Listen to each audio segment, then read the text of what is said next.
men of the 2nd Marine Division. We're now embarking on a full-scale amphibious operation after many months of intensive training.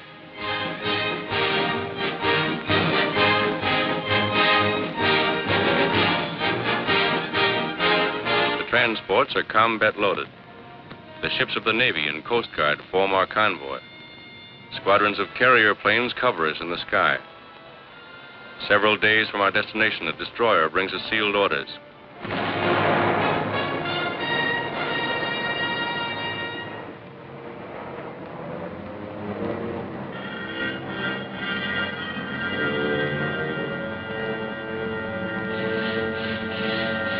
It won't be long now before we know where we're bound.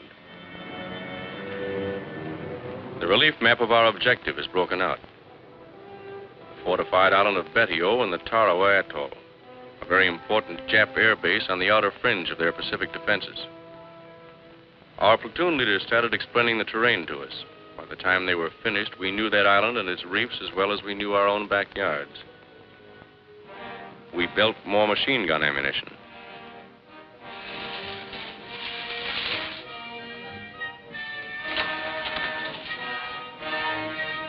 Check and test fire all weapons.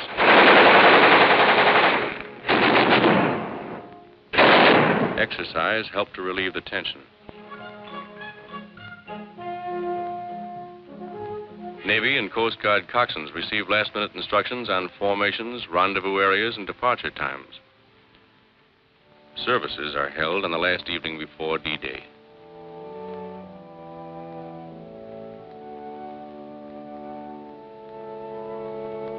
We liked listening to Father Kelly. He'd been with us at Guadalcanal. He had a way of saying what we wanted to hear.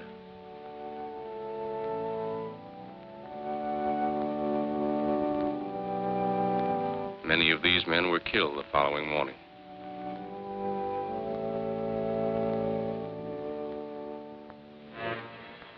We are ready. D-Day. This is the day we attack. Long before daylight, we're over the side into amphibian tractors and landing boats.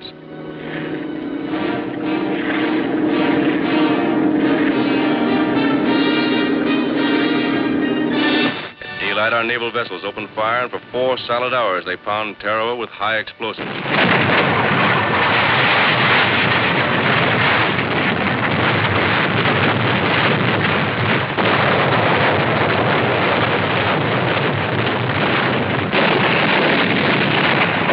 Everything went like clockwork. When the ship stopped firing, the Navy planes would take over. Bombing. Strafing. We were a team working together. Then, again according to plan, the planes withdraw and the ship's batteries open up again.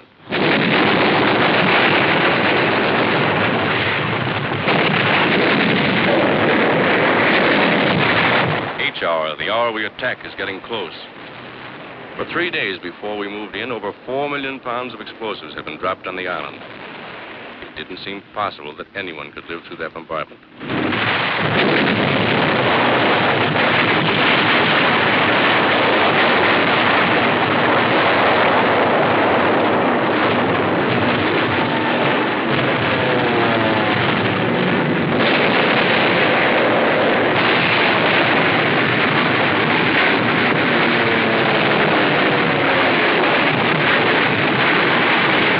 This Jap hulk, machine guns constantly strafed our assault waves.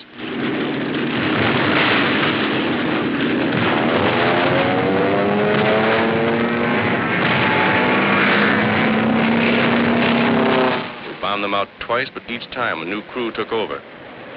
One of our planes scores a direct hit. As we approach the island, we have the feeling that the show is just about over. There doesn't seem to be any organized resistance. However, we're taking no chances. Suddenly, we're met by heavy machine gun and mortar fire. It takes a heavy toll of our boats and men. It doesn't stop us.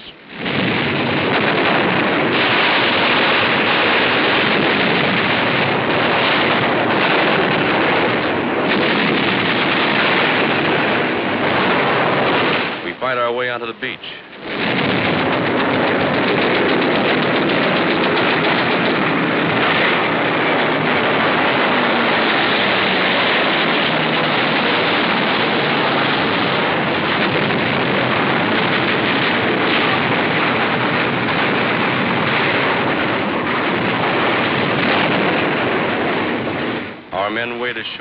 wrecked amphibians.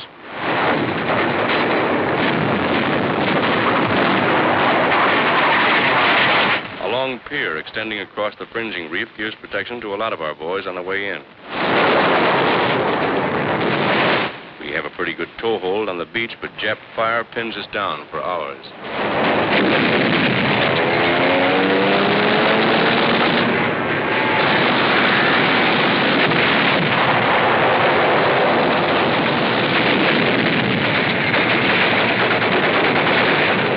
Casualties are pretty high, but as we found out later, blood plasma saves a lot of lives.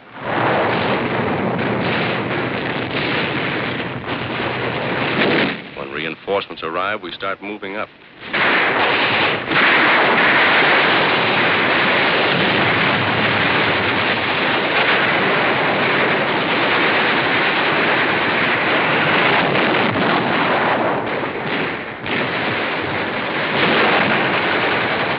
It isn't easy knocking those Japs out of their positions. They're hidden in trees, behind revetments, buried pillboxes, bomb-proofs, bunkers.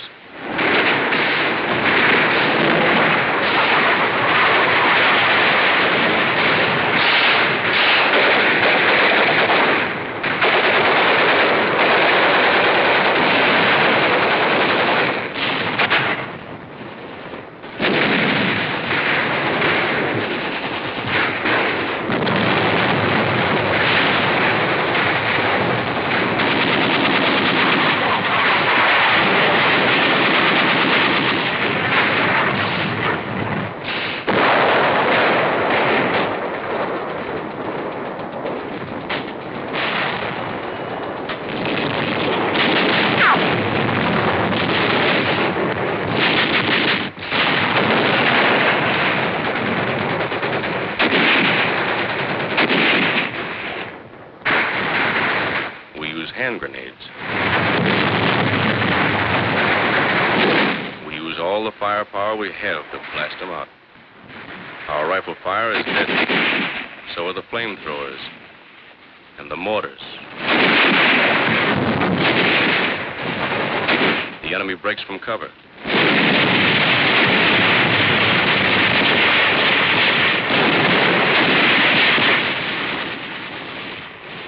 It's tough getting them out of places like this. We can never be sure where their snipers are placed. We take it slow, easy.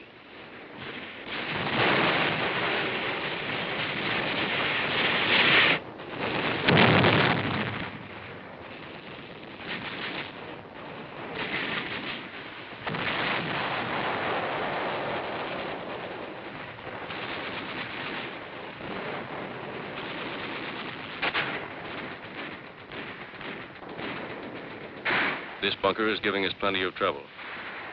We have orders to clean it out.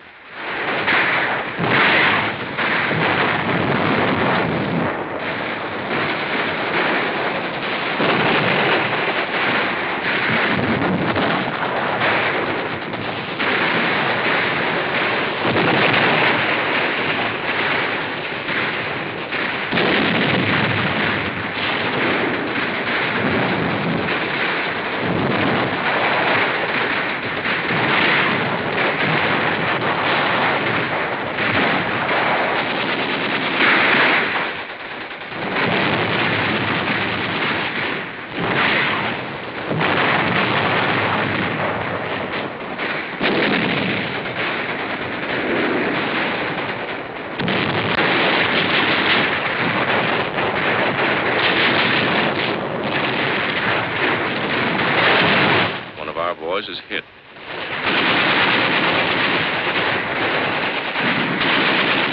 At night, the Japs would swim out to our wrecked amphibians and set up machine guns.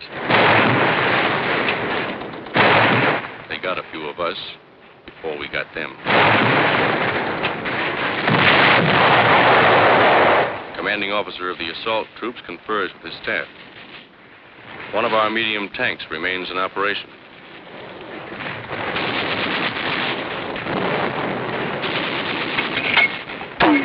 Although at the end of the second day, D+1, we breathe a little easier, mortar squads continue to hammer enemy points of resistance.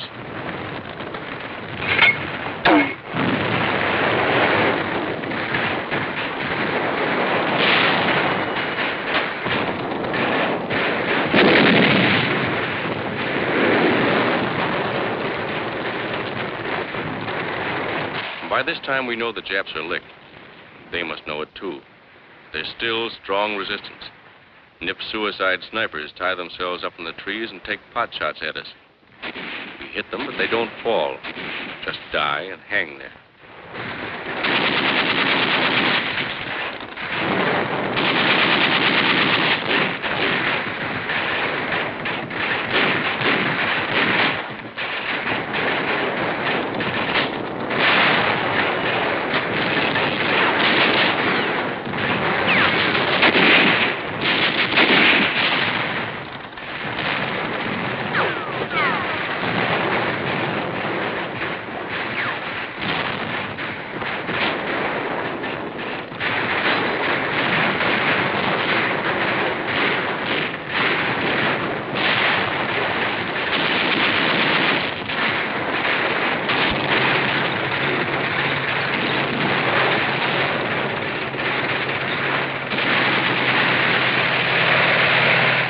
Tank moves up the airstrip.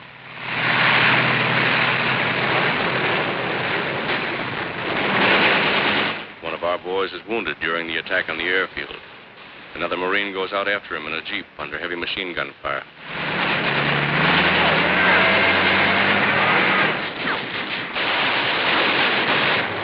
Back at the beach, there's constant activity. Amphibians tow in fresh supplies, food, ammunition, guns. As the battle moves across the island, the chaplain's assistants tend the dead, removing the lower identification tick and leaving the duplicate on each Marine so there'll be no mistake later on. Generals Holland Smith and Julian Smith commanding the force and division. Admiral Harry Hill commanding the task force. Sometimes we actually have to dig the Japs out of their holes. The island is infested with buried pillboxes, many of them still crawling with Japs. These bunkers were so constructed that heavy shelling and demolition charges failed to crumble them. Many of them were over 20 feet deep.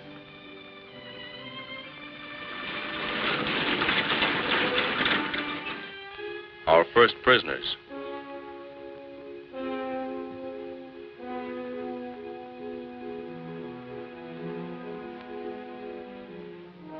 The wounded are given first aid in the field and then carried by stretcher to the boats. With them always are the Navy hospital corpsmen and Navy doctors and surgeons. At the transport, the steel litters are lifted from the barges and lowered into the hold. They're taken to the ship's hospital. Not a second is lost.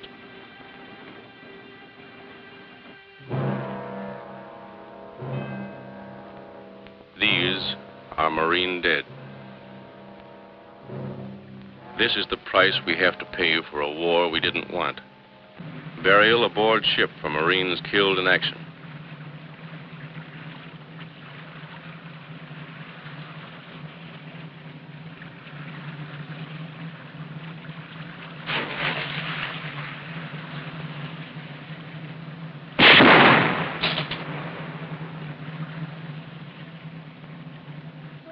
Just to make sure they're not concealing weapons, the prisoners are lined up and their clothes cut away. We gave them new ones later from their own dumps.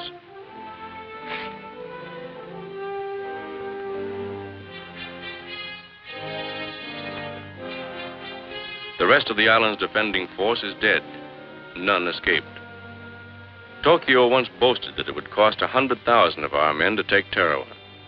We lost less than 1,000. The Japs over 4,000. A wounded Jap soldier. We took very few of these. Most of our prisoners were Korean laborers. One of our officers captured these Japs from a disabled landing boat. Prisoners carry their own wounded to the pier for evacuation. Captured Jap water. This is the first chance the boys have had to wash since they got on the island. Gunfire from our warships knocked these big guns out early in the bombardment. These were English Vickers guns captured by the Japs in Singapore.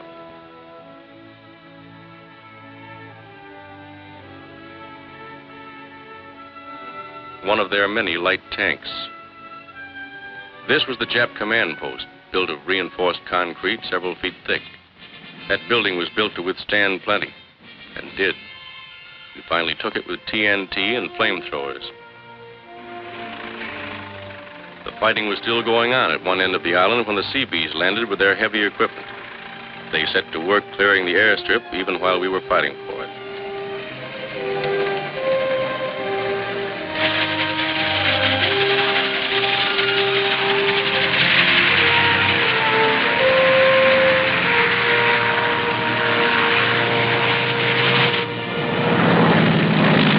The first plane landed just 24 hours after the Seabees had started to work.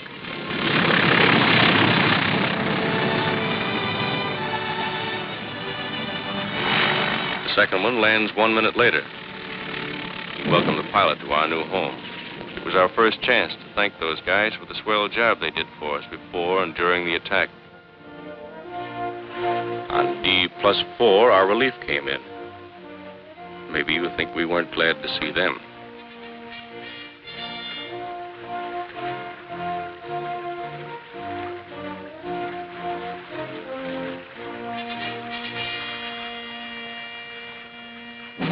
I guess all of us knew from the first, no matter how tough the going was, that we'd take the island.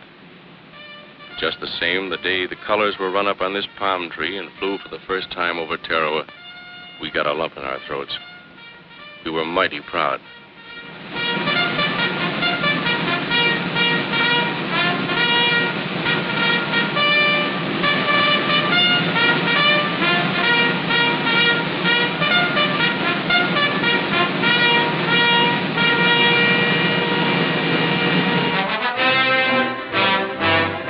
These are the Marines who took Tarawa.